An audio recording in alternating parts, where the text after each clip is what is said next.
Defense industry pundits have been popping up all over cable news this past week. They're going to tell us we need to get right back into Afghanistan. Farron Cousins with Trial Lawyer Magazine joins me now to talk about this. Farron, do you remember how much angst both of us had when we watched corporate media, MSNBC, seeing primarily the cable stations that were dying to get us into war after 9/11? They wanted to get us into Iraq. They wanted to get us in Afghanistan. You remember, they were walking around on maps that were on the floor.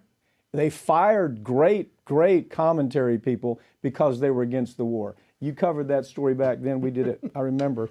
And this is just history repeating itself, and not just in the same manner of bringing on these paid shills to sell us a new war, but also because it's the same people.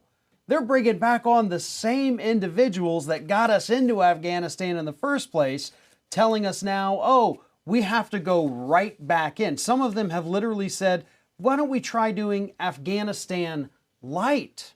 As if it's some kind of light beer that, oh, it's same great war, half the calories. Well, and plus what we're seeing, this is the media, of course, is dead set on saying, well, one hand, Biden was right. We had to get out. We had to get out. Right. You and I would agree. Absolutely. We should have never gone in. We had to get out. But now the narrative is changing. These same talking heads are showing up and they're defending the NSA.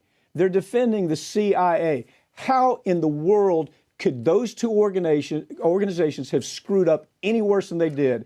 If you got General Milley taking information from the CIA and the NSA, it was all wrong. Every bit of it was wrong. What's your take? No, you're right. All of these individuals were absolutely wrong.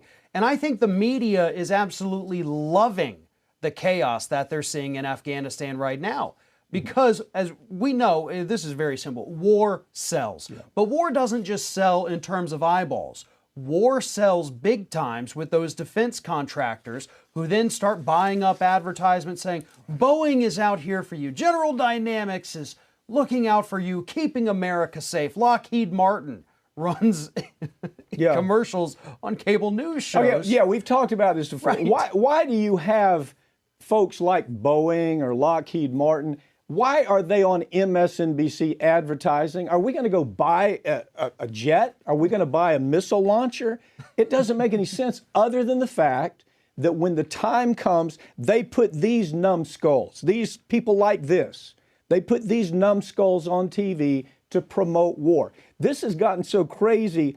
Again, the withdrawal is unforgivable.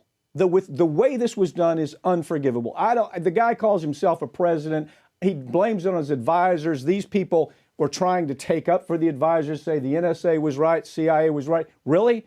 Doesn't look like they were right. So now the spin is, this is a Dunkirk moment. Have you heard that? Yeah. This is a Bay of Pigs moment. What does that mean? That means we want more war, right? We screwed up. We want more war. Absolutely. And so you've got Petraeus, you've got Leon Panetta, you've got Condoleezza Rice, so many of these other individuals. There was a great piece in The Intercept, Ryan Grimm, Sarah Sirota, Lee Fong, and Rose Adams wrote a phenomenal piece. Yes, it was good.